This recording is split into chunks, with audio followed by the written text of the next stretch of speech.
Welcome to another episode of Zero Ales and Hockey Tales with Wally. And today I am so excited to have on a 41-year-old from Beverly, England. His hockey journey has taken him to England, Scotland, Wales, and Canada, maybe. Broke into pro, perhaps pre-puberty with the Kingston Hawks. A staple with Team Great Britain, playing twice for the under-18s, the under-20s, and the men's squad. Laced up for 7 pro seasons, pretty well switching teams every season. But he is best known for running a muck of the photography world and participating and losing to yours truly in the Matthew Myers Testimonial. Welcome to the shed, Chris Bailey. How are you doing? Good. How are you this morning? I'm very good. It's not as early here as it is there. No, but you got to fit them in when you can, right? Exactly. You know? I don't always get to work from the shed anymore. Don't always just have a free lunch hour to throw in a pod. So you got to get creative sometimes, Hey, you're putting the work in. Yeah, you got, someone once told me that if you like doing something, you should do it. Right. Absolutely. Eventually you'll get paid for it. Eventually. Well, we'll keep working at it. Anyways, moving on. I get into how we know each other. We just met. That was what, a week ago? Very briefly. Yeah. So then you've already gone to Portugal since then.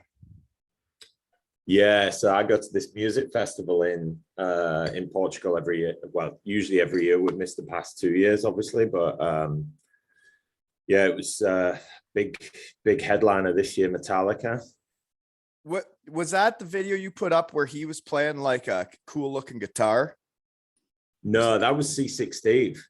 I was gonna say, whatever that guy was playing. Legend. He was playing an instrument. Were you in the WhatsApp group when we were in the cab ride to town and I was playing the instrument for the testimonial group? Oh shit, yeah, I did see that. I was thinking it was an instrument similar to that thing, right? Yeah, no, like he comes on stage and he talks you through his guitars. So I think the one that I put the picture up of, it was Jack White gave him a hubcap. So he took that hubcap home with him, and then he found another one to match, and then he put a broomstick on it, and then he had like an old can of beer at the bottom. So he describes through how he builds these guitars, and he's like, I didn't say it sounded good, but then he'll fucking jam out, and it's just insane. Yeah, well, it looked like he was pretty clever with the instruments, kind of like I was in that cab ride to Cardiff, right? Okay, so that weekend though was a blast, eh? So thank you, Matthew Myers. Yeah, unreal. Like I've got memories from that. I mean, obviously, just reconnecting with a lot of boys, getting to relive that hockey experience, meeting some new guys, and then don't you cherish it more when you get older that you get to go back out and do something like that? Yeah, I mean, you for starters, like I got on the ice a couple of times just to brush the cobwebs off a bit. Yeah. And I was like, do you know what? I'm just going to carry on training weekly because I really miss this. And then having my heart rate get so high, I guess you took the picture of me laying on the floor there, right? After I was exhausted. He was also hungover. Right. Well, it was a long weekend, right? It was a fun time, Matthew. But yeah, it was a long weekend. With Friday, we were at Rev the Cube. That's when I would have met you, right? Yeah. And then we had to play an afternoon game. Like the East Coast all over again. But no, I just thought like exercising, and it was exhausting, but I guess maybe I should do that more. Yeah, you kind of forget to do that, don't you? You could get too busy, talking to people. That's the problem. Once you fall out of that routine, it's tough to get back in. So I guess we'll get into where and what are you doing now. But so in that game, another way we know each other, you took a penalty on me. Like I was just getting annoyed. I know that we hit it off the first night, but like we're only second shift of the testimonial. I don't know what type of hockey we're playing. And I was thinking about it between the legs or a spin-a-rooney. And then all of a sudden stick between the legs and just rode me out into the boards, eh? I think I was also a little confused because like, the game's changed so much. And back then that was like, the only skill I had was hitting people. I'm pretty sure that was the can opener. I don't know what that was. It played out pretty well though. It was almost orchestrated. It was like you knew what the story was supposed to be, right? You did that, and then Franny was right there ready to muck it up. He put a game face on for that as well. Like, didn't he? Yeah. You thought we were actually fighting, didn't you? Yeah, his face was so legit. I thought, have these guys got beef from years back? Yeah, we do. He never played me enough.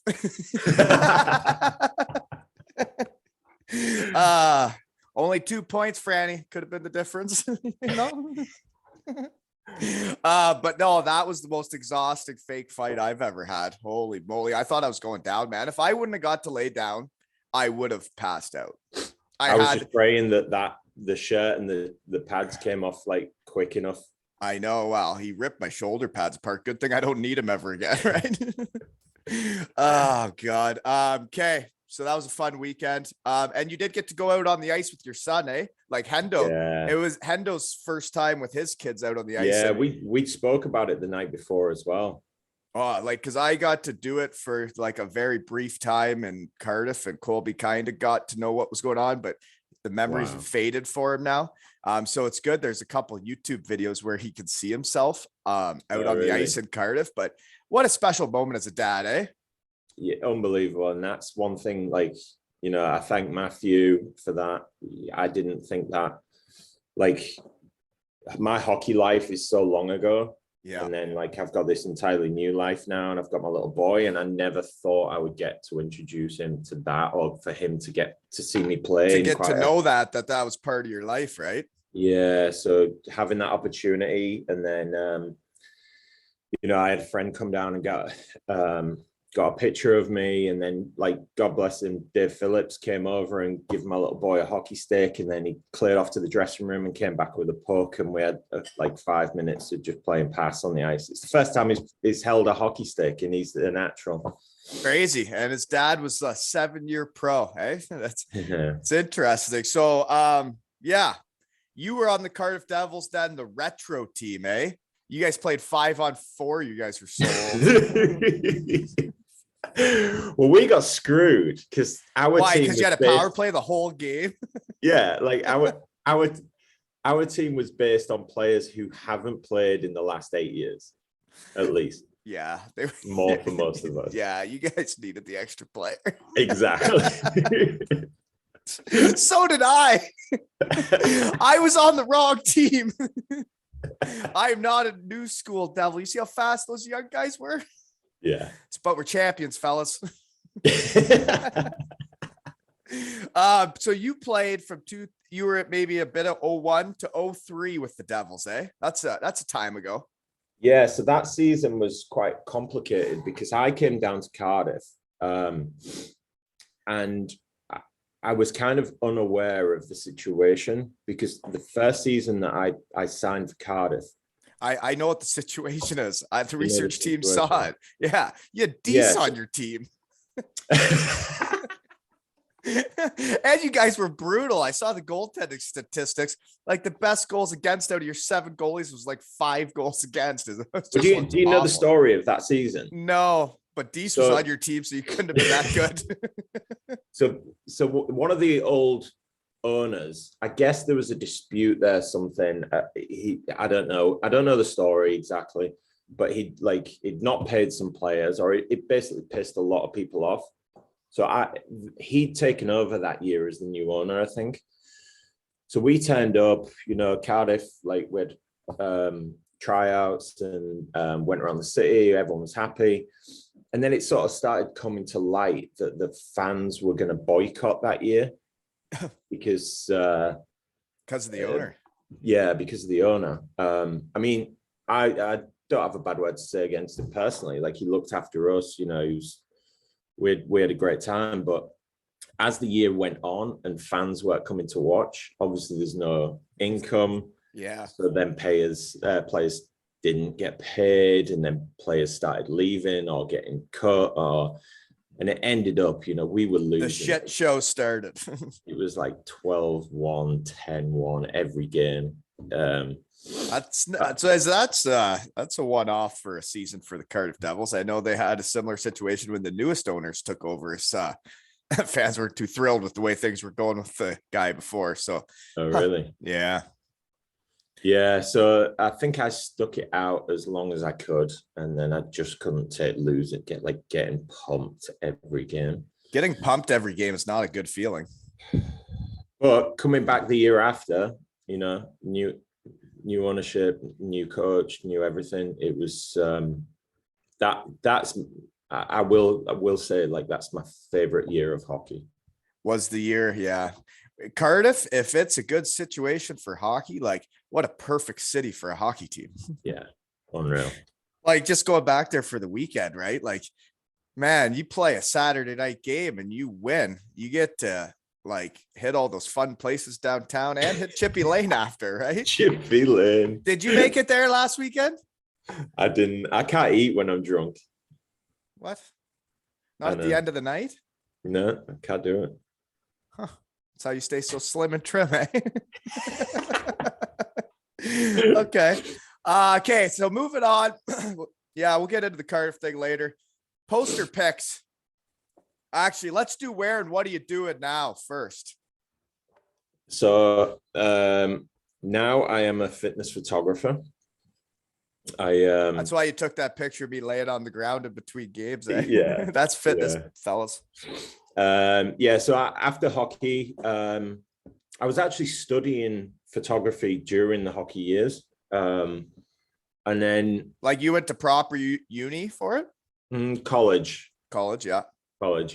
I did a couple of courses. So I was kind of studying it, and I found this passion for it because I thought I wanted to be a graphic designer. And then somebody introduced me to photography, and I was like, shit, I love this. So well, you're really good at it, by the way. Just so you know. Yeah. I was looking at all your stuff now that we're friends. And dude, it's wild photos. Yeah. And then I think with the my background in hockey, obviously been in the gym since I was 15, 16. Like I won't tell the whole story, but it kind of progressed, and then I got booked to do a couple of gym shoots for some athletes, and then they went down really well. And I think just knowing my way around the gym and then photography kind of blended together really well. And I guess my last season was probably 2003, I think, or 4. And then I found it quite interesting you ended it when you did, because you were only 1 year removed from being on the national team. No, I was on the national team. The year you stopped? The research team didn't find it if you did, but like you were on the national team, like right up till the end. And then you were just done, eh? Yeah. But I mean, I think when you know. Yeah. I had some insane years. I'd found this new passion, and passion can really take over. Look at me out of my shed at 5 in the morning. Exactly. Issues, folks. Issues. Yeah. So I thought, I was getting a little bit of work coming in with the photography, and I thought, I'm just going to give this a go. And I guess 5 years later, I had a contract with Muscle and Fitness magazine and Flex magazine, and I was shooting all the British content for those. Really? Then, all of it? Like, so for all like the big spreads out in the middle, you would have taken all those pictures in the magazines? Yeah, I've had front covers. I go to shoot the Mr. Olympia every year and the Arnold Classic every year. And it really blew up. And how does that start? How do you get it? Like obviously it's kind of like in hockey, someone gets a break and gets there, right? Like how did you get so it was in the 2008 recession. That's when I set up my first studio, and it was more so just to start doing portraits and things, because I was shooting a lot of commercial work, but then everybody cut the marketing budgets. Yeah. So I started having to do a few weddings and portraits and stuff, which I hated. But then there's a local nutrition company, PhD Nutrition, and they'd booked me for a photo shoot, and they really loved what I did. So then they carried on booking me through that year. Then there was a couple more brands that booked me for shoots, and it was actually a brand called Project AD. there was a guy I shot for them called Daniel Singh. And I shot him, great shoot, never heard from him for a year until I got a call from Muscle and Fitness magazine saying, we're doing a feature on Daniel Singh. And he said that you're the only photographer he'll shoot with. Really? So I did that photo shoot. A week later, they shouted me again, can you go to Liverpool and shoot this UFC fighter? Yeah, no problem. Went and did that. Who would that have been? I used to be a big UFC guy. The first fighter that I shot, it was a female fighter. I think she was called Rosie. Can't remember. Okay. Well, you have a lot of clients that you've done over the years. Thousands and thousands now. But I think it was like my 4th or 5th shoot for Flex magazine. They sent me to shoot Ronnie Coleman. Really? Like, oh my God, like the world's greatest bodybuilder. And then after that, they brought me into the office and offered me a contract to shoot all UK content. Well, that's incredible. Congratulations. Thank you. One of the things it's a shame the magazine's not around anymore. Yeah, exactly. It's changed the whole landscape for you guys, eh? I think you've still got them out there. I know they closed Flex down. They've still got an edition out there in the US, Canada, but yeah, here. So you've adjusted anyways, your business. Were you not telling me you have like a gym where you do shoots now? Yeah, so when I was starting out, obviously I was just getting sent to shoots from the magazine, then I was doing a lot of private shoots as well. So I was just going gym, like say I'd be shooting in a gym in Manchester, and then I'd be shooting in a gym in London, then a gym in Birmingham. And it was when I had my little boy, and I was so sick of traveling. I've been doing it for 6 years, and I thought, you know what, fuck it, I'm just going to build my own gym and have everyone come to me. So I've got like this incredible gym in Nottingham and a studio, and everybody wants to train there, but they can't because it's just for photograph. It's just for that's what a great idea. So like I know about it because my wife and a few of her friends did a fitness photo shoot, and it gives people goals, right? Like they work out for a few months and they're trying to get ready for this photo shoot, right? Exactly. Yeah. No, so that's cool. These days, that's the majority of my clients is, if it's not like a nutrition company or a clothing company or something, it'll be private shoots where people have just got in good shape and they just want some. That's cool. Pictures. Hey, don't be playing with that stuff down there. Eh? Keep your hands to yourself. Okay. So what are your poster pics was with Arnold though, eh? Yeah, I met, like, that was at the Arnold Classic, but during the Arnold Classic, you just can't get near him. He's just got like 8 security guards around him at all times.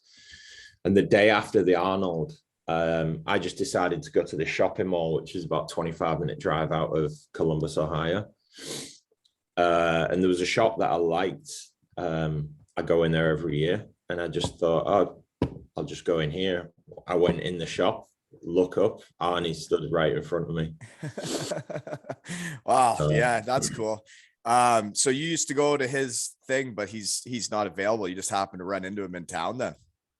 Yeah, I mean, he walks through the expo and everything, and he comes on stage during the show and does his speech and hands the awards out. But like, you know, you can't get anywhere near him. It's chaos. So, well, it's really cool what you've done with the photography world, though, and that you found a passion, right? That it must. Strange, everybody that finishes hockey, I think, a lot of guys have a hard time because they no longer have a passion for what they're doing or anything, right? Yeah, it's good. That I mean, when guys find it.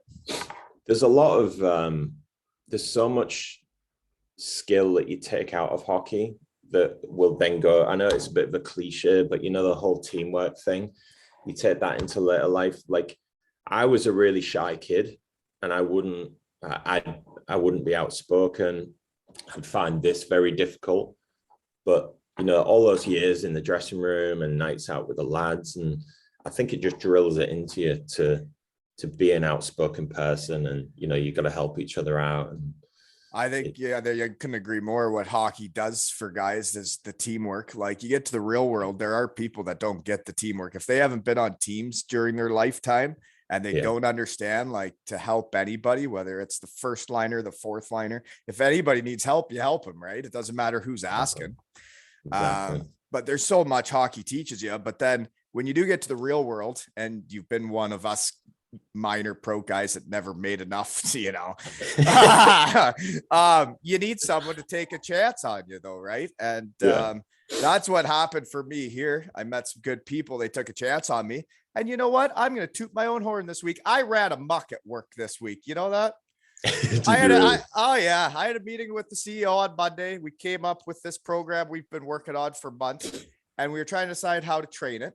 And then he tasked me. I was like, well, I think we should make videos for them. And then I made the videos this week. I made 6 of them. They're going out company wide now to train everybody. And I did that this week. So, sometimes in the real world, you can, you can win too. Goodbye. Yeah. So anyways, that's why you gotta get up at 5:30 though. So you get that shit done. Okay. So what else do we got then? You also have an Insta there with where you traveled. Where were you? Those pictures were wild too. Do you know what that was? It's a real shame that, because I set that Instagram up quite a few years ago, and then I got locked out of it and could never get back in. I could the quality of those photos and what you had in there, and then wild photos. I can't believe you found that, but yeah, it's I'm like a creepy stalker once I lock you in the shed. Yeah, I mean, with my job now, because it's the fitness industry, like what you find is nobody's ever fit in January and February. It's everybody. I'm always busy up to December, and then Christmas, everybody gets fat and everybody spends all the money. So I generally don't work until about March time. So what I used to do before I got my boy was I'd just pick 4 countries and just disappear for a month or 2. That sounds fun. Like a fart in the wind. Just go. Yeah, it was incredible. I traveled everywhere. So that was a real passion for me as well. It was, just getting on a plane, no plans, and just seeing where it takes you. Wow, that sounds like it's living. One thing is, with phones they always talk about how good the cameras are on them and everything. Your pictures were so much clearer than like a camera's phone. Those cameras really do make a difference, eh? Yeah, I mean, obviously, but it is like, if you look on my personal page, my personal Instagram, I'd say 50% of them are shot on an iPhone. Okay. Yeah. You're good at it. I know that.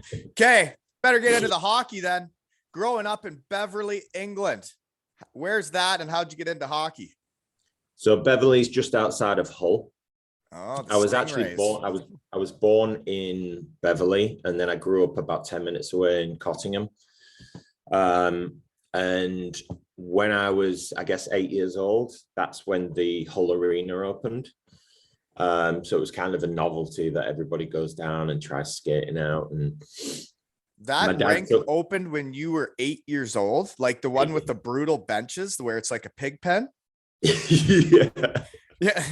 They were that bad at building arenas even then. I thought that had to be older.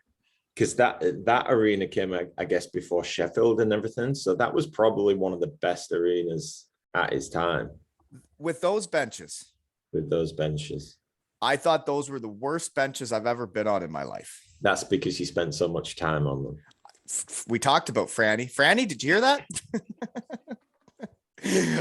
Yeah, where the door was in the middle of just a square. So then if you got stuck behind the door, you'd have to get around all the guys to get out the door, because if you're really short, you can't jump those things. Yeah, you couldn't jump the bench. Well, you could, but it was not at my height and stature. You couldn't.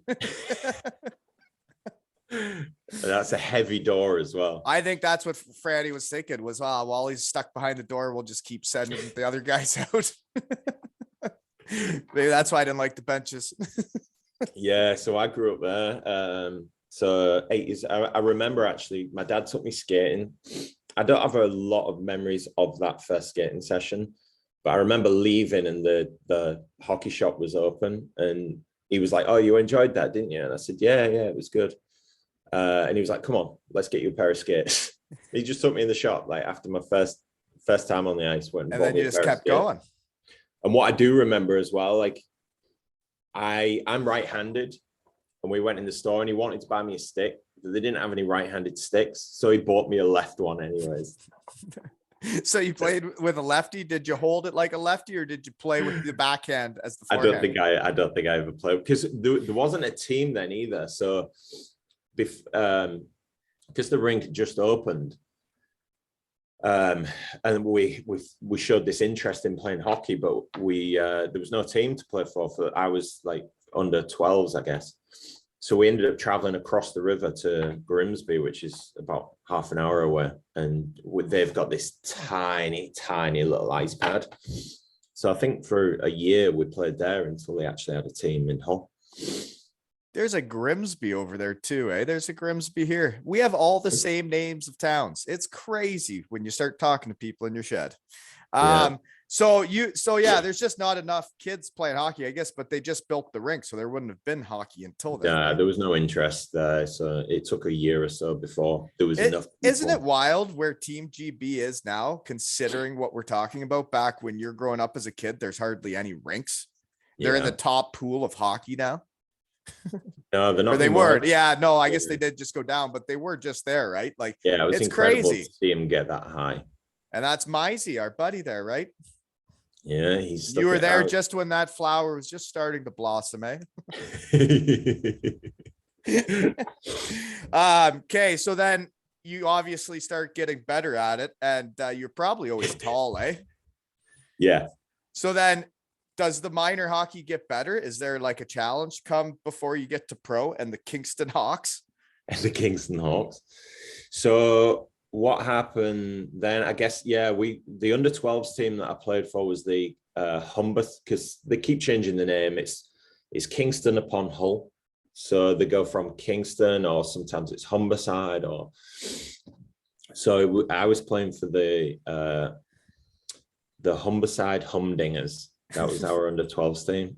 The Humdingers? Yeah, the Humdingers. That's my favorite hockey team name I think I've ever heard. God, I wish I would have been a Humdinger. Then progressed to under 14s, under 16s. Actually, we had England under 12. I played for the England under 12s team. And that would have been just after just starting, basically. Yeah, well, a couple of years. Yeah, and then you're playing for Team England. Yeah, England, and then we had the conferences. So you had like Northeast Conference, Northwest Conference, and under 14s. What were the under 14s were the Spitfires? We have the Windsor Spitfires over here. Yeah, yeah. Spitfires. Then under 16s was the Blades. And under 16s, so these are all in different towns you go to? No, this was all Humberside. Okay. They just have different names for the same town. See, here one town would just have the same names, right? We're the Canucks here. Yeah. Okay. So then you were young. You played 3 professional games for the Kingston Hawks. What are you, like 16? I probably sat on that very bench that you remember. Oh, that's Hull? Kingston's Hull? The Kingston Hawks, yeah. So when I was growing up, the pro team was called the Humberside Seahawks. And then... So Humberside is that Hull arena I'm talking about? Yes. That's where the Humdingers are. That's the home of the Humdingers. We need to bring them back. Makes sense that the Humdingers have benches like that. Okay. Can you imagine a 10-year-old on a bench like that? No, they wouldn't even be able to see the ice. They wouldn't even know if someone... There's no way they could see the ice. I could hardly see the ice. Oh, God. So, how was it though? Did you get any shifts though when you're like 16 years old in a pro game? I think probably at the end of the game I might have. Once it was a blowout or something. a bit like they put the mascots on at the end of our. Yeah, it's the same in Germany. They do the same thing to like the 16-year-old kids. They just sit there all season and then just watch. They say that's good for them. I don't know. Yeah, I don't know. Okay, so then after that year though, you make the under 18 Team GB, eh? Well, there was under 16s first. Oh, they had a Team GB for that? Yeah. Research team didn't find that. Yeah. So where do you go for those tournaments? Because I always find it interesting. You guys get to travel all these different countries, play for Team GB. Well, right? the I can't remember if it was the under 14s or the under 16s. I think the under 14s we played the Quebec tournament. Oh Do you yeah, remember that? Yeah, the Pee Wee one. Yeah. So we went out there and like playing in an arena that big, like, I mean, it won't capacity crowd or anything, but it was probably half full, and it's like, mind blowing. Be the coolest thing ever, eh? Yeah, and then under 16s we played the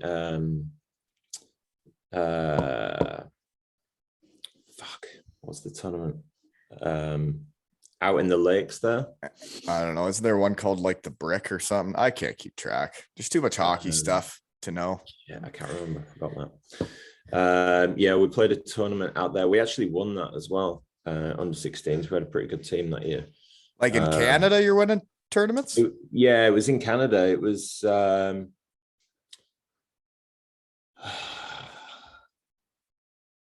it doesn't matter. Don't think too hard.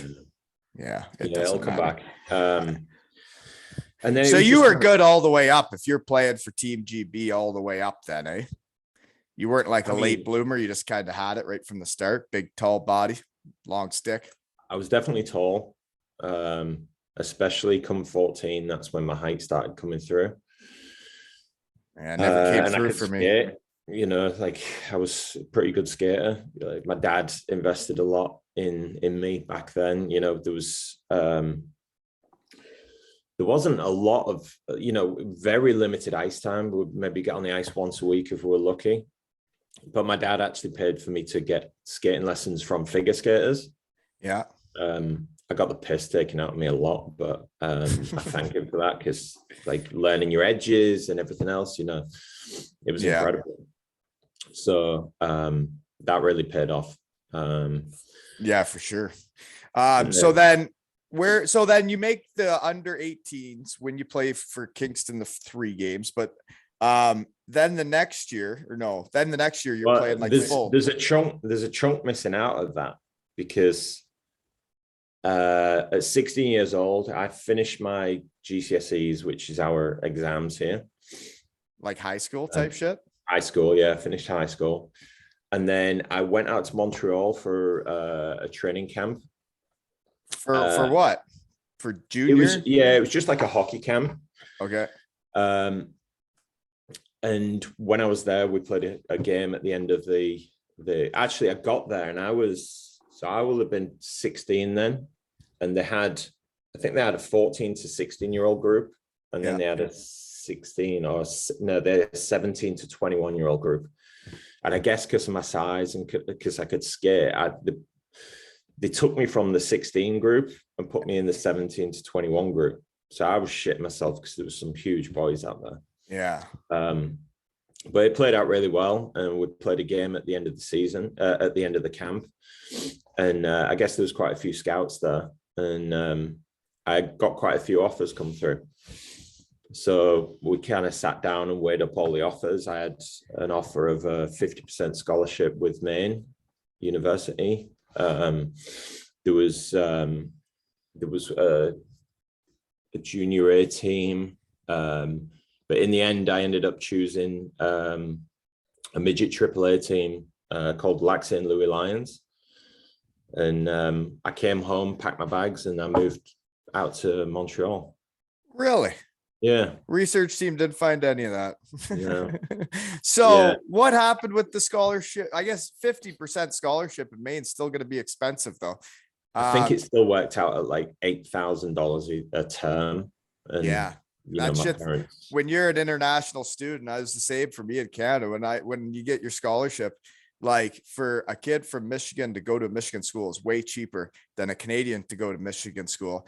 And when you see the numbers they would have charged you to go there, it's like, holy moly. Yeah, it wasn't viable. So makes sense. So Lake St. Louis, is that what you said? So that's like by the ski mountains, right? Lac St. Louis. So we, when I'd signed for them, they just built a brand new arena. So it was like, I'd never seen it before. It was 4 ice pads in this arena. And that's where I actually met him a couple of times because he trained with us a couple of times. But it was the year that Vince LeCavalier got drafted. Oh yeah. He was a really nice kid, give us quite a lot of good advice. And so what, he would have been like 18 years old and he was around the rink then that summer or that winter. I think he just got drafted or he was just about to get drafted. Because if I remember rightly, he got first overall. Yeah, he was a player. So he was in the same ice pad. So was it French around there? Yes. And you were an English boy who failed French at school. So how was that moving over there then? Because like obviously you had a lot of offers. Like choosing to go to a French place compared to an English place is really really tested yourself. Yeah, it was tough. They put me on like a welcomers college course where it was basically going over my last year of high school, but in French. Oh God. Yeah. So it was tough, and all the boys on the teams like first language was French, but if I was in the dressing room, they'd all switch to English. Oh, that's nice of them. Yeah. So it was good. There was a lot of politics though, with parents, with like this kid's come over from England. He didn't grow up in a French province, and he's taking my son's ice time. And oh yeah. So there was a lot of pressure on the coaches there. I ended up dropping down to midget AA just to get some ice time. I could see it. The parents that have grown up in that town or that area, and then they get to that age, and then all of a sudden a new kid comes in and is then going to take their ice time. I know how they can get, that would, they wouldn't have liked that. They wouldn't have liked you. I wasn't, it wasn't easy. But do you know what? Like that whole year that I was there, like I tell everybody, I went out there a boy and I came back a man, because I had such an experience. I met so many people. I was playing such a high tier of hockey, and would it really challenge yourself? The different language barrier, the new country, everything, eh? Yeah. Who are you living with when you're there? So I ended up living with this family. It was the guy who took me on. He was originally from the UK, but he'd lived out there in Canada. And I found out, I think it was about a month into living with him, that he was a debt collector for the Hells Angels. Really? Yeah. The guy you were living with was? Yeah. Yeah. So okay. So he was there any interesting situations that you saw, or it was all outside of that? No. I mean, there was a few people come around the house every now and then, but they were all like really nice. But yeah, he taught me how to fight, and he really toughened me up. Okay. So then after that year, what do you decide to do then? You make Team Great Britain then? Yeah, so I came back from Canada, actually went straight to France, which was amazing, because I ended up being the translator for the team. Right. You would have been fresh off learning French. Yeah. Yeah. So I think it was the World Championships we had in France. That's what I came back for. And then you felt it really was fun speaking English with your mates and seeing them again. And then you're like, I don't really want to go back there. Well, do you know what? I had missed the UK a lot. And then there was this concept that somebody had. There was a team called the Basingstoke Bison. And they had this concept that they wanted to make up a pro hockey team of all the young GB players. That was the concept. So I signed for them, and then it didn't really work out. I think there was like 4 GB players on the team. Okay. There was probably three to 5 Canadians. That would be interesting if they're all on the same team and we're getting ice time, getting power play time and penalty kill time. And Yeah. Sometimes and it can be hard for an up and coming GB guy in Great Britain, right? yeah, it can. Yeah. But yeah, that was my first, I guess, pro UK hockey team. And yeah, so that's at Basingstoke. Okay. You played, do you have to fight when you're tall and you're that young? Would guys want to fight you just because you're so tall? I don't really remember having many encounters at that age. Yeah. I had quite a lot of fights I won't say a lot, but I probably had more fights with GB than I did with. Oh yeah. Yeah. Back when you could do that, because you can't fight in like international hockey now, you know. No, I don't think you can fight in hockey anymore, can you? But some of the guys that were like your age for Team GB and the under 18s, you guys, yeah, I know the names, right? Like David Clark, he's a legend. Yeah. So he's the same age as you. You guys grew up playing on the same Yeah, age we group? went through the ranks together. Yeah, he became a player. And then Jono, he was always around too, eh? Jono, yeah, my boy. So yeah, you would have got to see him, like all these guys you probably haven't seen in so long now that you're out of the game, right? Once you're not in the hockey circle, you don't see the guys anymore, right? Yeah, there's very few. Like me and Mizey do spend a lot of time together still. But you like with Mizey, it's like I'm here in Cardiff to see my son every other weekend. Yeah. So I hang out with Mizey quite a lot. And then last year, obviously the rest of the time I live in Nottingham, and last year Mizey called me and he's like, he's in Nottingham now. Nottingham. Yeah, those are his honey holes, Nottingham and Cardiff. They just yeah. Okay. Yeah, but yeah, getting to see the fellas, there's nothing like it, right? Nothing. No, I missed them. Yeah, no, me too. That's why I come Paul out Sample. here. Paul Sample, we kind of played GB together growing up, and that was the one Franny introduced me to, said he was his best mate in the world. That's me. Yeah. See, listen to me talking British here. So anyways, how does that first year go? Do you get any ice time? Not a lot. No. I think they tried it out, and I don't know. I didn't really find my feet that year. Were you playing junior or anything too, or was it just the pro team and then that's all the ice time you're getting? Yeah, that was it. Yeah, that was it. So we were training a lot, probably 4 days a week, and then games on the weekend. But yeah, I sat on the bench a lot. And BNL, was that the highest league then, or was that the second league? Yeah, that would have been the British National League. So that will have been the highest league then. Okay. So then after that year, you go to the Hull Thunder. So it is, what were they called again? The Humberside Humdingers. And now they're called the Hull Thunder. Now it's the Hull Thunder. Yeah. And then it was the Stingrays, eh? They just always go tits up and come up with new names then, or what? Yeah, and they've done it again this year. Oh man. The circle of hockey, and always the same teams always are doing the same shit. I don't know why. I don't know where Hull Thunder came from, but I think the only benefit of that was that we got to skate out to AC/DC every game.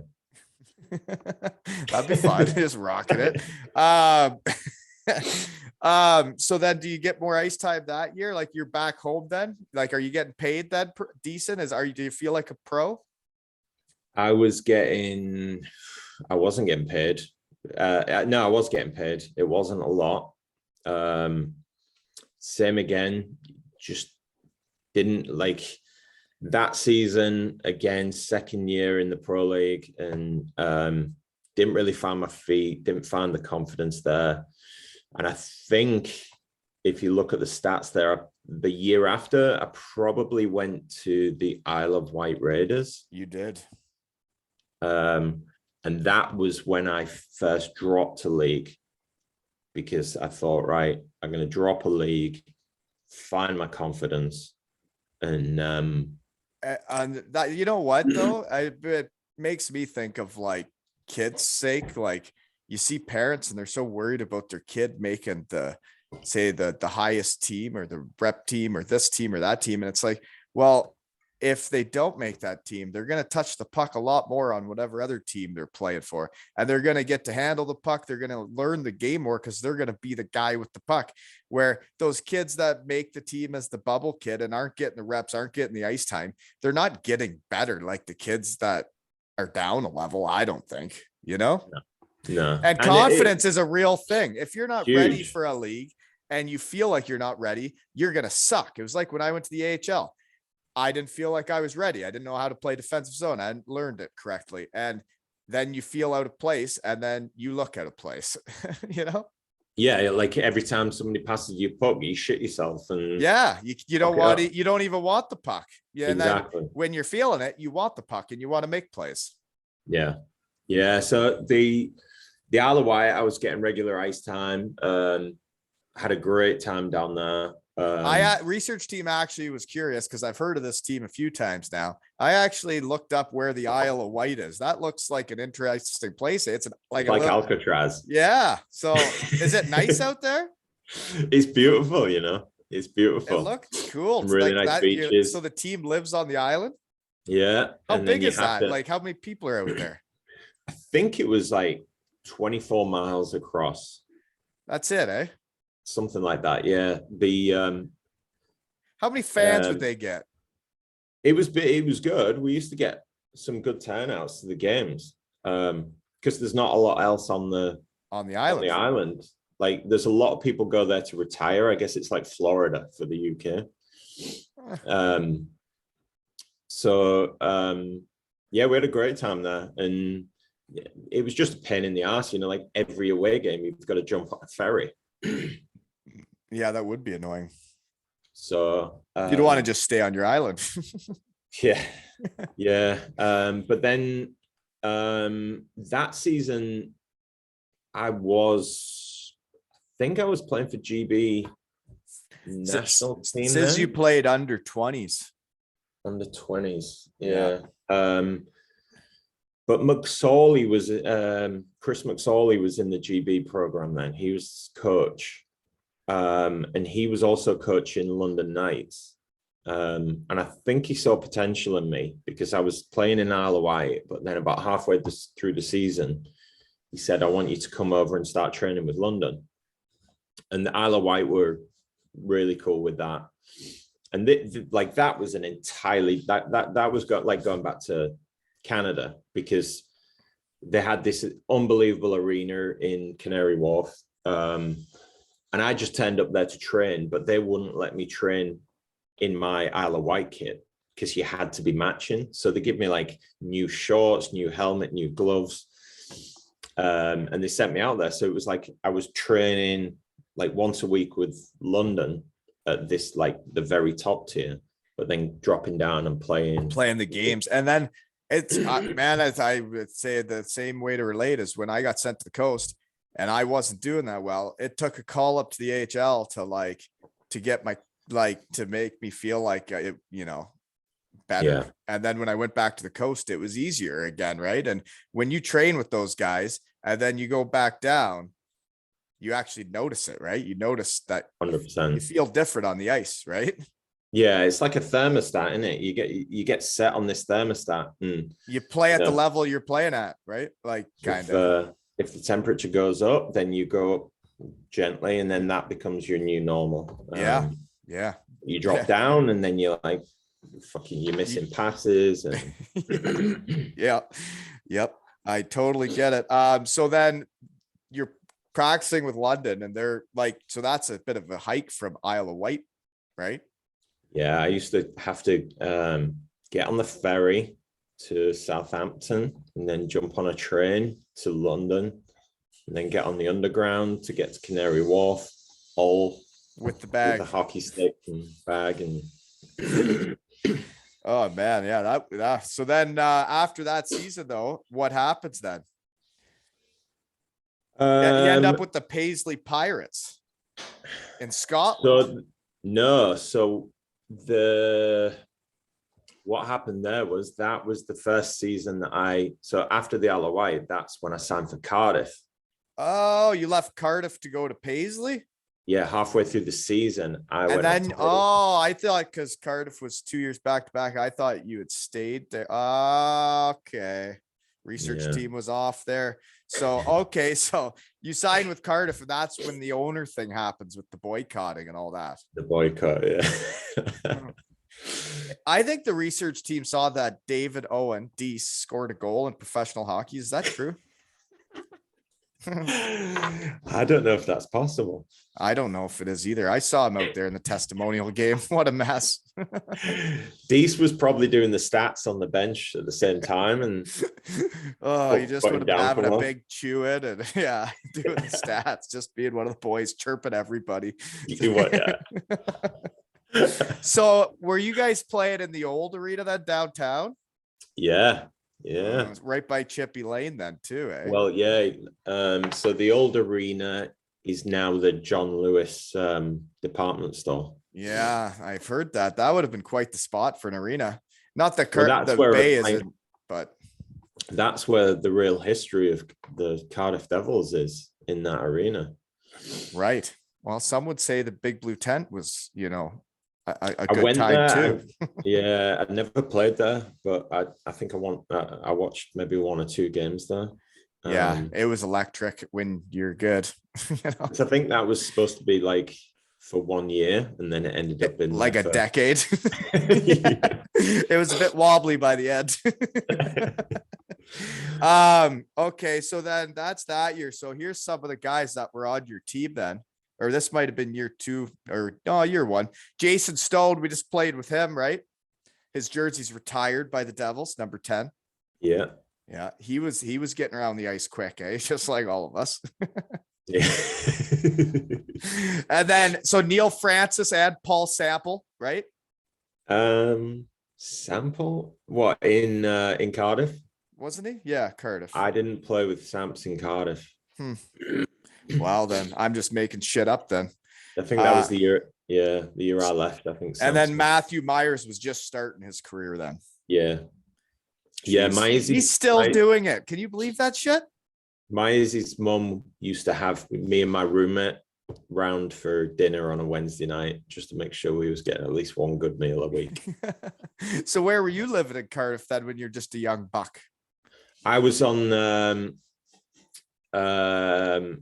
me and Warren Tate, we lived on the bay, not far from here, just behind Asda. Oh yeah. When did they do the all Cardiff Bay? When did all that happen? Do you know when they like built it? Was it pretty fresh when you're there or no? It was reasonably. I guess it was built in the late 90s. Yeah. It's a hot spot. I liked it down there.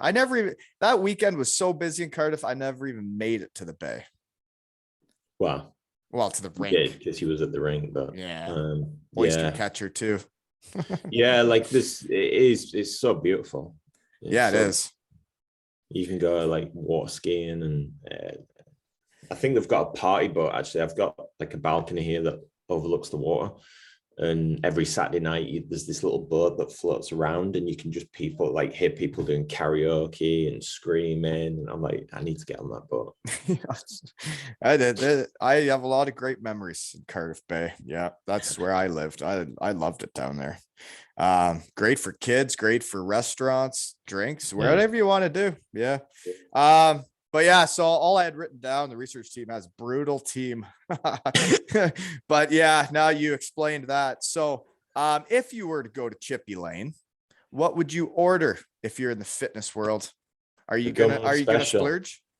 Gums special. What? Gums special. What's that? I don't know who designed it. There was this little kebab shop at the top of Chippy Lane, and you used to go in there, and the guy, you just shout, gums special, and he'd do like this tray, and it was chips, doner meat, and gravy on doner meat and chips, and that was a gums special. No, really, never heard of that. Gravy and doner meat, eh? Yeah. I mean, I don't see how that wouldn't work. Well, it's like poutine, but no cheese though, eh? You're not doing the cheese though. We don't. Cheese wouldn't go with the doner, eh? No. Well, I mean, that'd probably be a bonus, to be fair.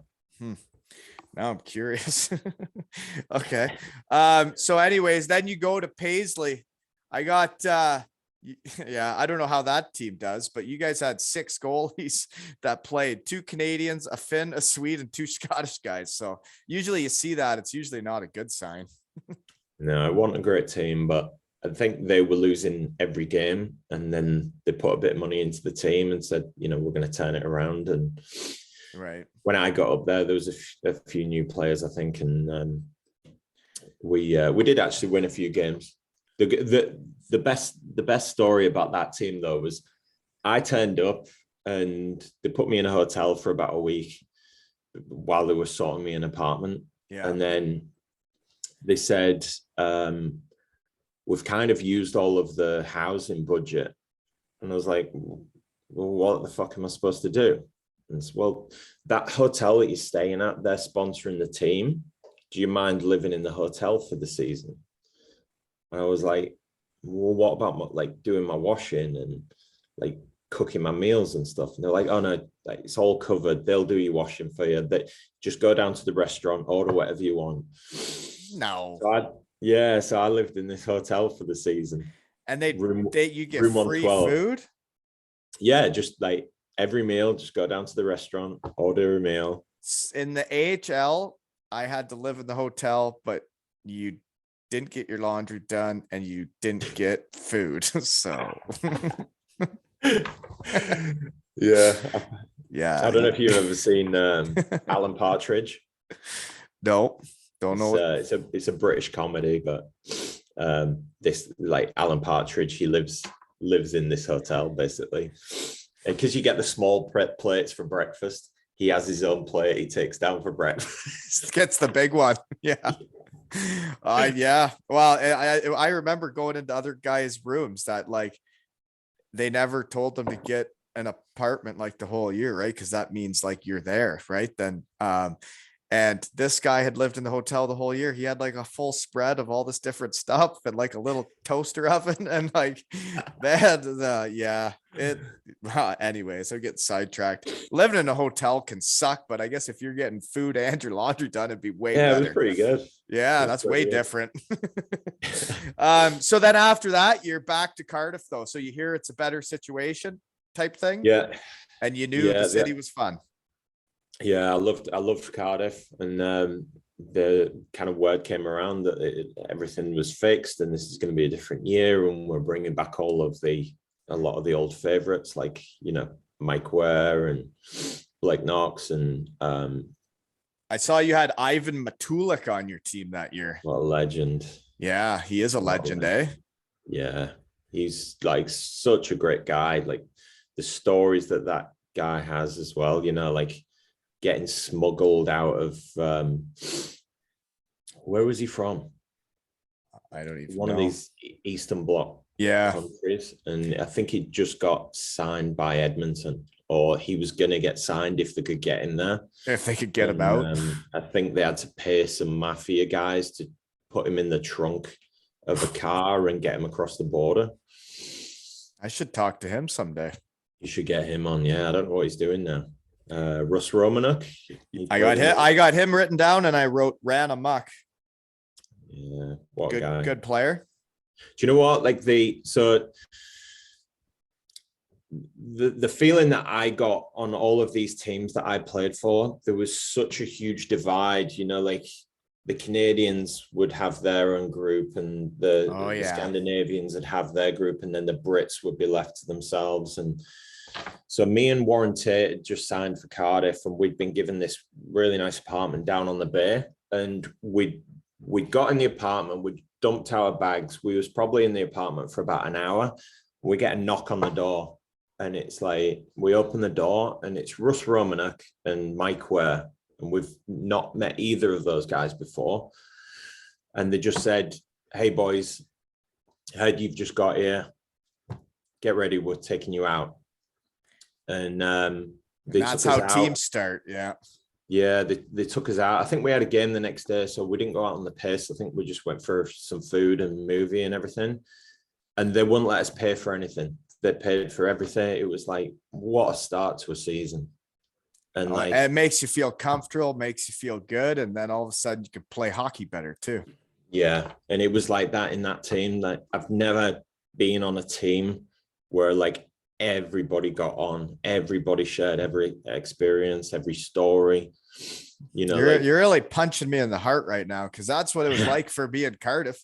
I had been on teams where like there's the guy, like say the German guys, then there were the imports, but there wasn't even like one group of imports. There was this group and then there was that group, and it was exhausting and I hated it. And if everybody could tell what I'm like, I just want to be a team, right? And then when we got to Cardiff, man, and there was no cliques, it was just a team, and like everybody was invited, and like there was the team group chat where it's like, we're going here, you can either come if you want, but everybody's invited every time, right?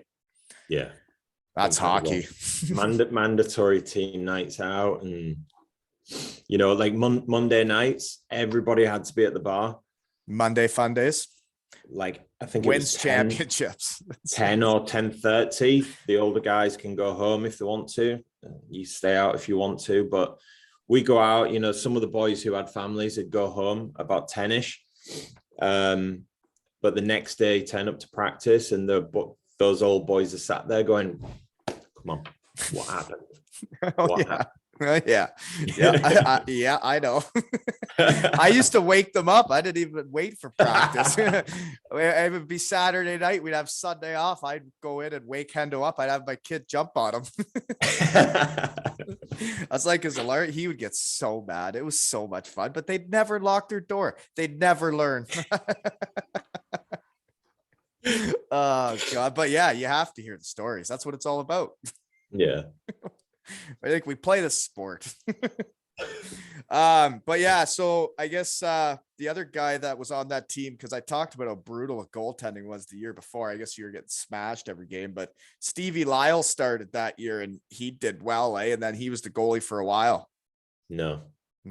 Research team says that. No, that was the year after again, I think. Are you the second year when you're there? Yeah, I never I know Stevie, but I never played with him. Well, then the research team's way off. Yeah, I think our goalie was I can't remember his name. He's Swedish, I think.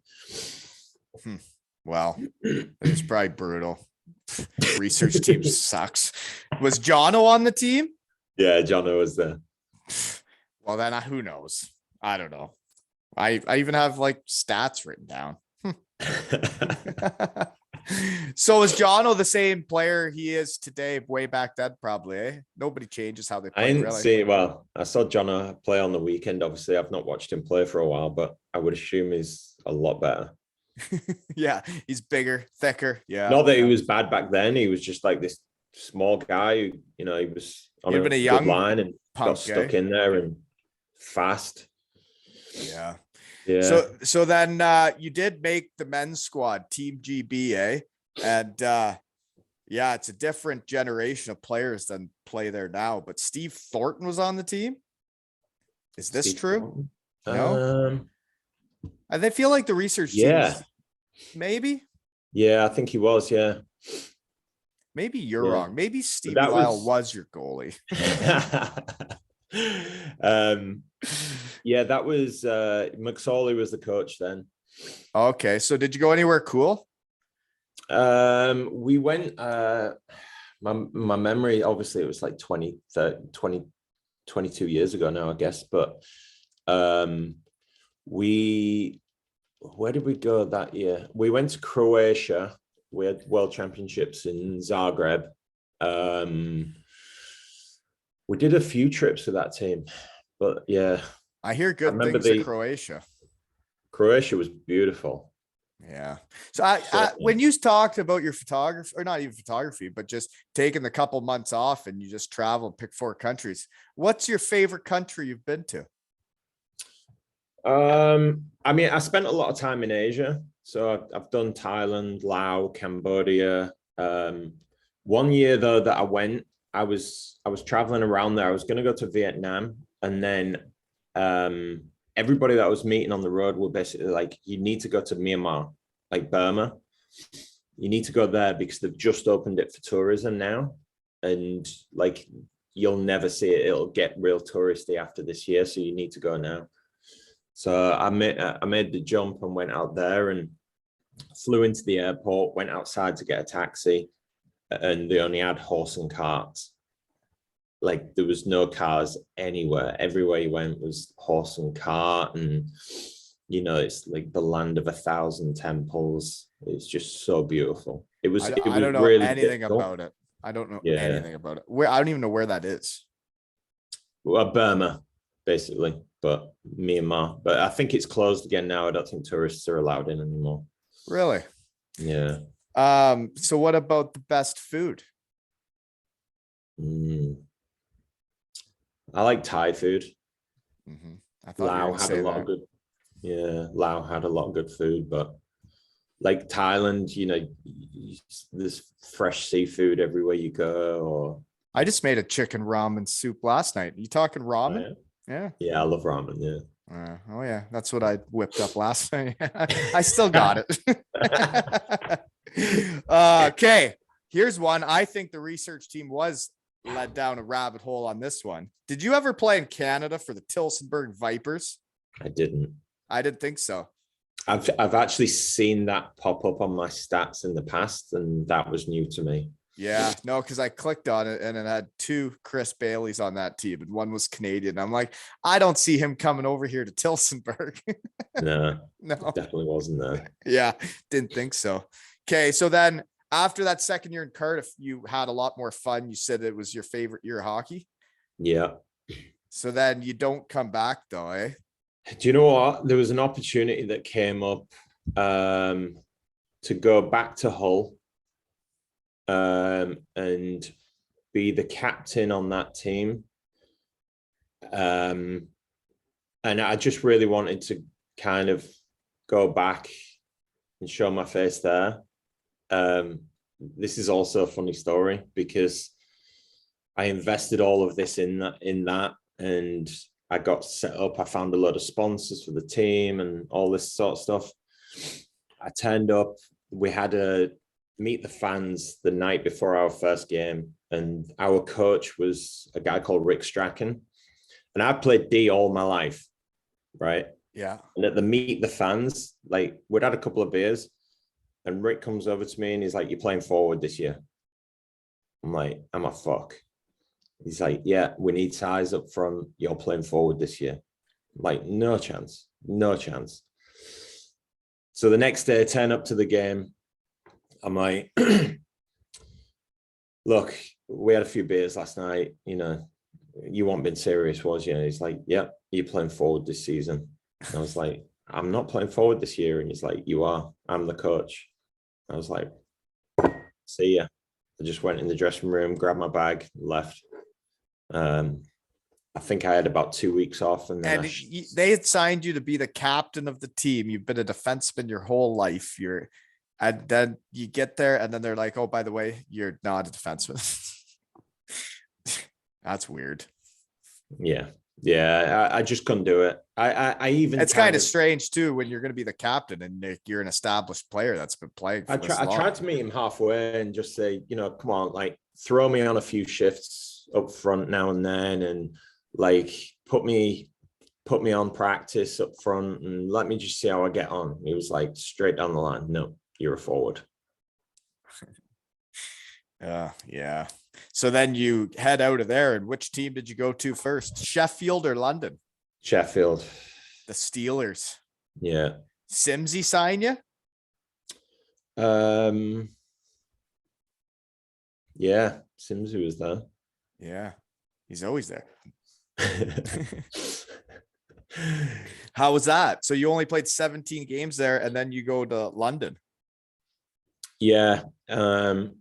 When the exhibition games, we were playing a few international teams.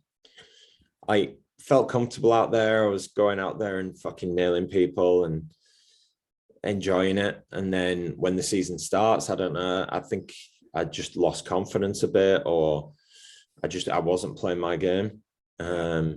Confidence is a fickle bitch, isn't it? Yeah, it comes and goes. It does.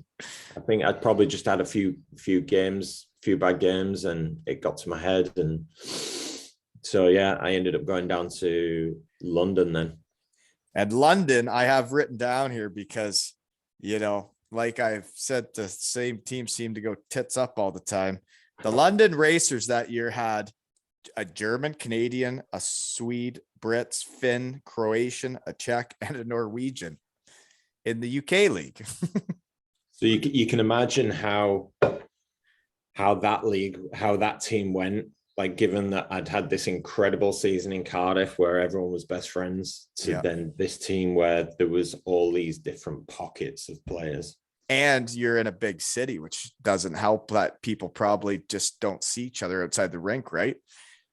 Well, I never wanted to go to London. When I got there, the thought of living in London was just, I didn't like it. But when I got there, I never wanted to leave London. I loved the city. Okay. But yeah, the team didn't do that well. We were playing in a shitty rink. There's a lot of arguments going on, and it ended up, like, I think partying became more important than winning. Than the game. Yeah, and that can happen, especially with some young guys, and your team's not that good. I don't think it happens as much anymore, though. No, we had some good guys on there. There's one of the Canadians, Mike McKinnon. I played with on that team. I'm still in touch with to this day. We used to go. He was like, kind of, that was early years internet, but Mike had this gift of finding cool bands in London. Like, the amount of gigs that we went to see, like, there might have been bands like warming up for festivals and stuff, and we'd just turn up to these dingy little places, and it'd be like Black Rebel Motorcycle Club playing for fucking like 20 people in there. And that sounds really fun. That'd be living, eh? Yeah, in the summer on in London every single night, and Mike just knew where all the good bands were, or he'd introduce me to new bands. And do you not find it, like, I think it was harder for our generation, or, even you were out of the game a lot before me, but it's harder to stay in contact with guys before the internet is what it is now, right? And it's harder to reconnect with people, but at least you have the social media bullshit now to find people, right? Yeah, exactly. Yeah, because it was hard to stay in contact, man. I lost contact with so many guys early on in my pro career and, like, university and everything, because the internet wasn't what it is, right? Well, I mean, I think everybody comes into your life for a reason, whatever you learn from them. And some people just come and go, don't they? Yeah. And you sit there, you get flashbacks, and you're like, fuck, I wonder what he's doing now. I really like that guy. Yeah. That's what I'm doing now. I'll find out. But like our weekend together, like, it was very brief, but like, I wanted to have you on right away. I enjoyed my time with you. And then when I posted you were coming on and I put the picture of us up, Hendo just wrote, loved that guy.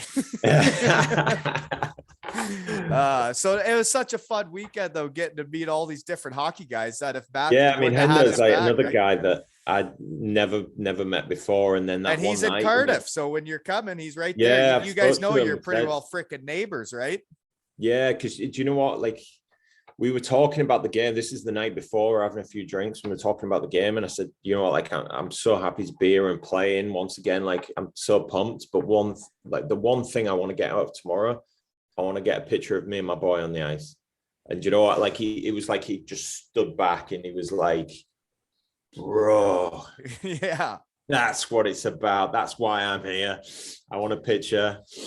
And he was saying when he came on right after, like, he used to always see me out there with Colby early on with the Devils there. And, like, obviously, like, when you're a young hockey player coming up, you always think and envision of, like, how cool it would be to see your kids get into hockey and stuff, right? And then when you get to have moments like that, and the way the Devils fans were with my kids, like, shit, you don't forget.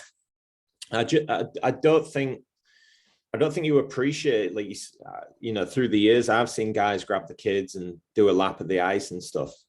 And it's like, oh, cool. Yeah, you got the kid on there. But I think until you're a parent, until you have kids, you have no idea what you're doing for those kids.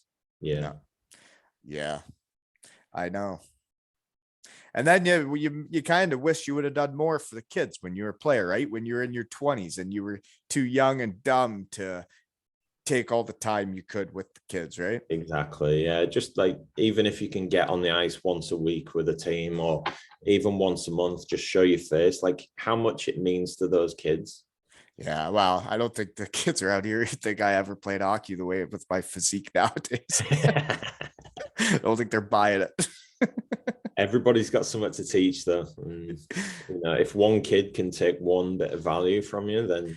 No, I coached the under 11s last year and I loved it. It was like my favorite thing. It was so much fun. And now I see my guys around town and they're wearing their 2Ls and Hockey Tail shirts that I got them with. Their like, I was just driving. You were telling me like they're chirping you and stuff. Oh, they're like my buddies. They are. They're like my buddies, and I see them around town, and like they come up and give me hugs, and it's quite the moment. Yeah, that's amazing. Yeah. But yeah, it's fun stuff being able to help the kids and getting them into hockey like that. It's like I got to make a team just like I would want a team last year. Like they're brothers and like now they see each other. All they want to do is see each other all the time. They miss their hockey team. And it was fun to be a part of that. Yeah, I feel that. Yeah. But then you get to go back to Matthew Myers Testimonial and get to see all the boys and even the guys that weren't on your team. You can really hit it off in a weekend, Yeah. Yeah.